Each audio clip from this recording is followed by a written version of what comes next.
All right, let's jump right in. We're going to dig into an idea that might just flip how you think about reality itself. It's all about the tools we use to describe the world and the spooky possibility that those very tools are actually shaping what we think we see. So, let's start with a really big question, maybe the biggest one there is. When you look around at everything, how do we even begin to make sense of it all? To measure it, to talk about it? And the answer feels pretty straightforward, right? We use a coordinate system. We draw lines, we use numbers, we make a grid, we basically map things out. It's what we've been doing forever. But is it really that simple? Okay, so let's first get into why we even do this. Why bother with these systems at all? Turns out their job is really specific. See, here's the thing you got to remember. A coordinate system isn't some deep cosmic truth. Nope, it's a tool we picked for convenience. We choose whichever system makes the math easiest, the one that helps us predict what a ball or a planet is going to do next. And when those predictions work out, we get this great feeling like, aha, we get it. We understand how the world works. But this is where things get a little tricky.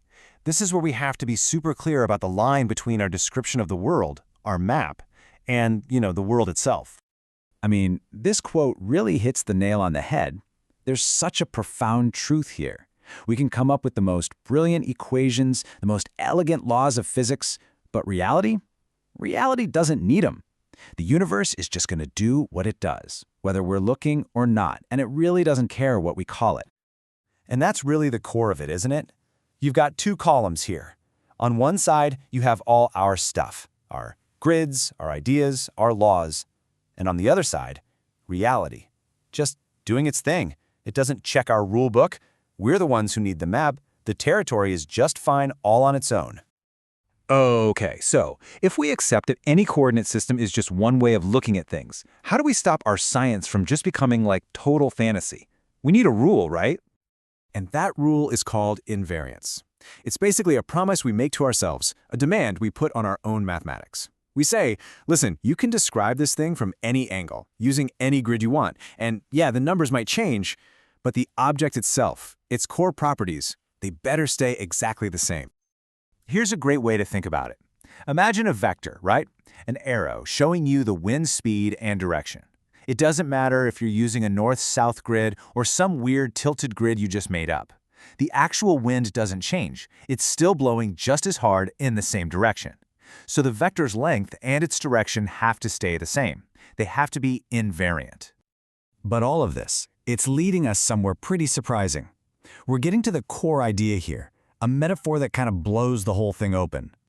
Just think about that for a second. A beach of loose sand. What in the world does that imply about the very numbers we use to build our entire view of reality? Okay, so picture a beach from way up high. It looks smooth, right? Continuous? But then you get down on your hands and knees and you see it's just millions of tiny, separate grains of sand. Well, our number systems are kind of like that. They're made of individual, discrete points. They give us this impression of a smooth, unbroken line, but what if reality isn't made of points? What if we're missing everything that's happening in the tiny spaces between our grains of sand? Now, this isn't just some abstract math puzzle. This whole beach of sand problem has a seriously mind-bending consequence for something we all experience every single day: time. So here's the normal way to think about it. We believe that time is a sequence of distinct moments, like now, and now, and now. So it seems natural to use a number line with its distinct points to measure it. Our tool just reflects reality. Simple enough. But what if we've got it completely backwards? What if the only reason we even perceive time as a series of separate moments is because the tool we're using to measure it, numbers, is itself made of separate little points? We might just be projecting the graininess of our map onto the territory. And logically, it's a real problem. Think about it.